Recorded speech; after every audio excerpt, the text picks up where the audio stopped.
আমার জীবনে প্রথম ঈদে সিনেমা রিলিজ হচ্ছে, সো এটা আমার জন্য অন্যরকম এক্সাইটমেন্ট। আমি খুবই এক্সাইটেড, নার্ভাস, ভয়ও লাগছে যে কেমন হবে, মানুষ কতটুকু আসবে, সাপোর্ট করবে।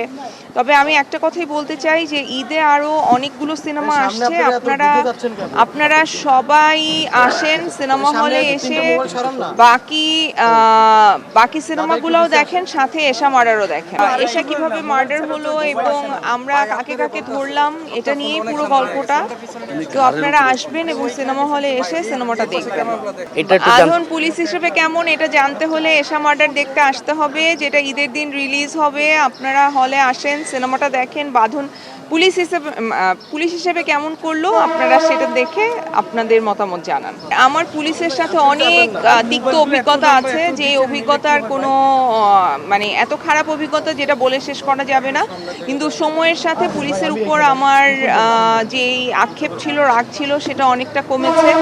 নিজে অনেক ম্যাচিওর হয়েছি, বুঝেছি, তাদের সিচুয়েশনও বোঝার চেষ্টা করেছি এবং পরবর্তীতে সেই সিচুয়েশন উল্টেও গিয়েছিল, তখন আবার অনেক ভালো ব্যবহার করেছে।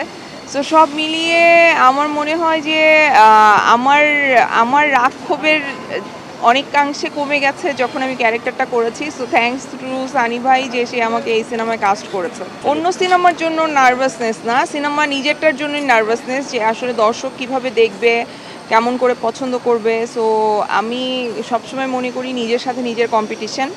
সো এখন আমার অন্যান্য চরিত্রগুলো মানুষ খুব ভালো করে মনে রেখেছে, নাম ধরে মনে রেখেছে। এই চরিত্রটাও আসলে মানুষ মনে রাখবে এটাই আশা করি।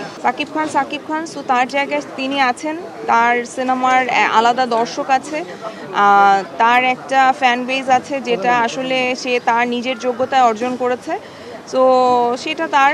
আর আমাদের সিনেমাটা আমাদের মতো, আমার যে ফ্যান বেজ আছে তারা আসবে, তারা দেখবে। যারা পছন্দ করেন আমাকে তারা আসবে, যারা অপছন্দ করে তারাও আসবে।